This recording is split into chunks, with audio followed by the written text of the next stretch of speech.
Weather does have us thinking about the holidays a little bit, though.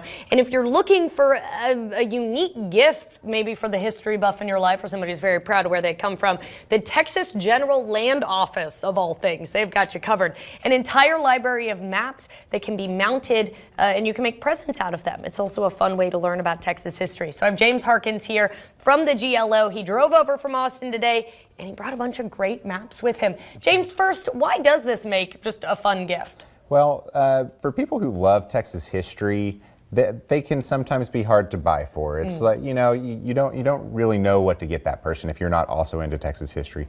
So what better gift for somebody who loves history than a map of Texas itself? Or if somebody who loves Brazos County, been here their entire life, that maybe their grandparents have got a large piece of land, then a map that goes back hundreds of years. And so these maps show what Texas looked like or Brazos County looked like at a certain point in time, and it's a good way to really kind of connect to the past. It absolutely is, because these maps, well, not only aesthetically pleasing, I mean, they're just nice to look at. They'll look good on your wall. But look at this thing. So let's go over. We got the camera on this one right here. So what am I looking at here, James? So that's a map of Texas that was drawn in 1840, originally by Stephen F. Austin, who's the father of Texas. He's the one who drew this map. He put this map together, and he did it for two reasons. One, he made it for Mexico in order to let them know what their land looked like in Texas, and he made it for people in the United States to encourage immigration into his colony. Interesting. And so that's what this map is showing. And to see just the differences, certainly, from where we've come from that. And then this one right here, we've zoomed out a little bit, and we're looking at sort of a larger area. And this was interesting. It has quite the illustrations on here as well. Right. So this map shows what Texas and really what the entire southeast United States would have looked like in the year 1720 before there was the United States. It's showing competing European interest in the New World between Spain, France, and England. And this map is really kind of showing what explorers would have looked at whenever they're trying to figure out, well, where is the Mississippi, which was a big question for hundreds of years, and what did the New World look like? And it shows Indians and ships. These are things that you're going to want to see whenever you're in the New World. And this is so interesting. You talk about the historical implications of these maps, and this one certainly has it right here. When we talk about for maps like these and how they compare to the maps we have now and we use now, are these accurate?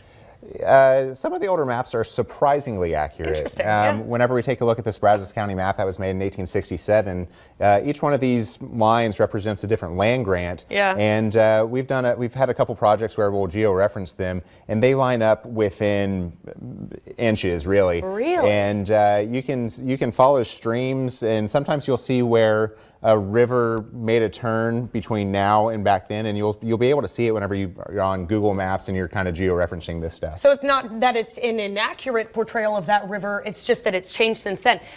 You got to look at some of this. This is so right here they've got Welburn, but if you see it's spelled W-E-L-B-U-R-N, and that's roughly the same area that we still call Welburn or Wellborn, depending on what you think. But right now we spell it W-E-L-L-B-O-R-N. So seeing how these spellings change. And James, you had pointed out to me that Bryan's here on the map. But of course, what year is this from? College Station wasn't on the map. So this map is from 1867. So College Station hasn't quite hit the scene yet. Hasn't made the map yet. What's also interesting is if we got any old school Brazos County folks, Boonville is considered the county seat here, which doesn't I'm not sure anymore. Yeah, and the reason for that, you can see right here is a black line, which is the Texas Central Railroad. Yeah. The railroad passed up the county seat. Bryan becomes the county seat for Brazos County. This is great, and if you haven't even gotten quite enough of it here on your TV screen, the thing is you can make it yours, you can make it a gift for a loved one, because, and I should have started with this, they're fairly inexpensive gifts. Right, so these maps range in price between $20 to $40. Each of these are $20. And whenever you purchase one of these at SaveTexasHistory.org, 100% of the money goes into conservation of other historic maps and documents at the GLO. We've got 35 million documents and 45,000 maps. On average, it costs between $100 and $10,000 to conserve a single map. And so that's a pretty big Sure, so you price need tag. these funds. So we need these funds. We don't receive any money from the legislature for doing that, and we said that's okay. These are treasures. We will market them, and we will come talk with folks like you to get the word out and let people know that these maps are available for a relatively inexpensive price.